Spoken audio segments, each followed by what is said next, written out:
तो दोस्तों आज की वीडियो में हम बात करेंगे यूनिफॉर्म सिविल कोड के बारे में, जिसके बारे में आपने न्यूज चैनल्स पे, मीडियास में देखा ही होगा कि इस बात पे कितनी बहस होती है, इतनी राजनीति होती है, लेकिन कभी हमें पता नहीं चलता कि आखिर यूनिफॉर्म सिविल कोड है क्या, इसका मतलब क्या है और इसमें प्रॉब्लम्स क्या है। तो दोस्तों आज की वीडियो में यूनिफॉर्म सिविल कोड के बारे में मैं आपको सारी चीजें बताऊंगा, जिससे इस वीडियो के खत्म होने तक आपको सारी चीजें पता चल जाएंगी कि यूनिफॉर्म सिविल कोड होता क्या है और इसमें समस्या क्या है। तो दोस्तों मेरा नाम है शुभम, तो चलिए शुरुआत करते हैं। तो दोस्तों वीडियो ज्यादा लंबा ना बन जाए, इसलिए हम लोग 3 टॉपिक्स पे ही बात करेंगे। पहला कि यूसीसी क्या है, इसका मतलब क्या होता है। दूसरा जानेंगे कि यूसीसी का इतिहास क्या है और ये क्यों आना चाहिए, क्यों नहीं आना चाहिए। और तीसरी बात कि आखिर समस्याएं क्या है। अगर आप यूसीसी को देखते हैं, यूनिफॉर्म सिविल कोड को, तो नाम से ही समझ में आता है कि यूनिफॉर्मिलिटी की बात हो रही है, यानी कि हमारे देश के अंदर किसी भी धर्म का कोई भी व्यक्ति हो, उसके ऊपर जो कानून लागू होगा वो सभी के ऊपर लागू होगा, मतलब सेम कानून होगा। एक तरीके से आप ये बोल सकते हो, वन सिटीजन वन लॉ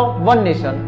अभी आप में से बहुत लोग बोलेंगे कि भारत के अंदर कानून तो सेम ही है, सब फॉलो करते हैं, लेकिन दोस्तों ऐसा नहीं है। भारत के अंदर 2 तरीके के लॉ होते हैं, एक क्रिमिनल लॉ होता है, एक सिविल लॉ होता है। क्रिमिनल लॉ जो होता है वो भारत के अंदर पूरी तरीके से सेम है, जैसे कि चोरी, डकैती, किडनैपिंग, मर्डर जैसे केसेस में सबको सजा एक ही लॉ के हिसाब से होती है, जो भारत के क्रिमिनल लॉ है। मतलब जो भारत का क्रिमिनल लॉ है वो भारत के अंदर सबके ऊपर समान होता है, या तो हिंदू रहे, मुसलमान रहे, सिख रहे, ईसाई रहे, सबके ऊपर एक ही कानून लगता है इन सब चीजों के लिए। लेकिन अगर वही बात करें यूनिफॉर्म सिविल लॉ की, जिसके अंदर property law, business law, contract law, family law आता है, यहाँ पर कानून थोड़े अलग हो जाते हैं, क्योंकि यहाँ पर बिजनेस लॉ, कॉन्ट्रैक्ट लॉ के लिए तो कानून सेम ही है, लेकिन वहीं पर अगर फैमिली लॉ की बात करें तो वहां पर रिलीजन बीच में आ जाता है, रिलीजन जेंडर बीच में आता है, जहां पर हिंदुओं का एक अलग रिलीजन है जहाँ पे हिंदू पर्सनल लॉ चलता है, मुस्लिमों का एक अलग रिलीजन है जहाँ पे मुस्लिम पर्सनल लॉ चलता है। जैसे फैमिली लॉ के अंदर बहुत सारे केसेस आते हैं, जिसमें डाइवोर्स हो गया, शादी हो गई, अडॉप्शन हो गया, प्रॉपर्टीज को लेकर कुछ चीजें हो गई,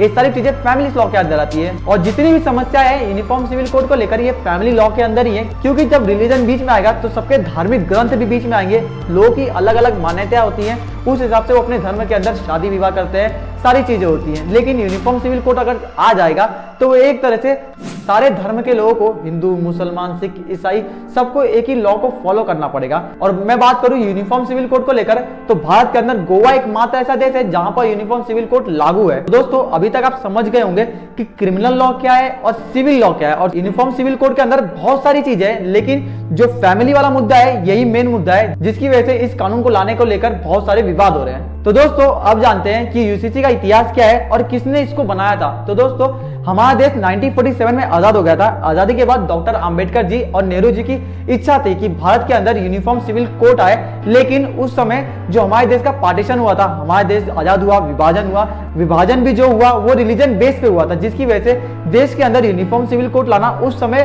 पॉसिबल नहीं था, क्योंकि उस समय दंगे हो सकते थे, जिसमें आर्टिकल 44 में क्लियर लिखा हुआ था कि the state shall endeavour to secure for citizens an uniform civil code throughout the territory of India, यानी सभी नागरिकों के लिए समान नागरिक संहिता लागू करना सरकार का दायित्व है। लेकिन उस समय के माहौल की वजह से यूनिफॉर्म सिविल कोड को लगाना पॉसिबल नहीं था, जिसके लिए इसे पोस्टपोन कर दिया गया था। अब बात करते हैं कि समस्या क्या है यूसीसी को लेकर। तो दोस्तों जैसा कि मैंने आपको वीडियो में बताया ही कि यूनिफॉर्म सिविल कोड की जब बात करेंगे तो जो फैमिली वाला लॉ है, जिसको लेकर बहुत सारे विवाद रहते हैं, आपको भी पता है मैंने कि जैसी फैमिली की बात होगी तो ग्रंथ बीच में आ जाते हैं, जात बीच में आ जाती है। और दोस्तों भारत हमारा एक ऐसा देश है जहां पर सभी धर्म के लोग रहते हैं और एक धर्मनिरपेक्ष देश है ये। और यहाँ पर जब अलग अलग धर्मों की बात की जाती है तो अलग अलग धर्मों के अंदर शादी, विवाह, तलाक को लेकर अलग अलग कानून है, जिनको लेकर वो अपने ग्रंथों के हिसाब से उन्हें फॉलो करते हैं। लेकिन जब यूनिफॉर्म सिविल कोड आ जाएगा तो वो अपने ग्रंथों को आगे नहीं रख पाएंगे, जिसकी वजह से वो यूनिफॉर्म सिविल कोड का विरोध कर रहे हैं। उनका कहना है कि यूनिफॉर्म सिविल कोड आने से उनके रिलीजन के अंदर छेड़छाड़ होगी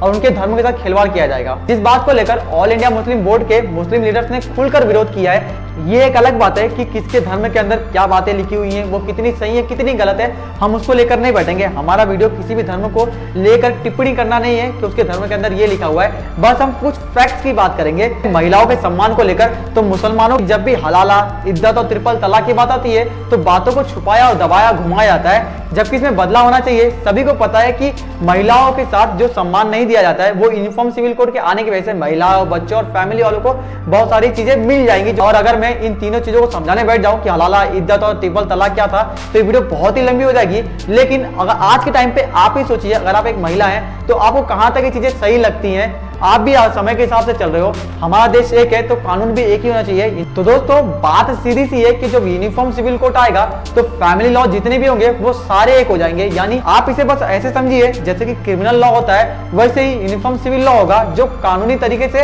पूरे देश के ऊपर एक ही लॉ लागू होगा, अलग नहीं होगा वो। आपकी क्या सोच है? आपको मैंने यूनिफॉर्म सिविल कोड के बारे में बता दिया है कि यूनिफॉर्म सिविल कोड होता क्या है और ये है क्या। तो दोस्तों थैंक यू वीडियो को पूरा देखने के लिए, और कमेंट बॉक्स में अपनी राय मुझे जरूर बता देना।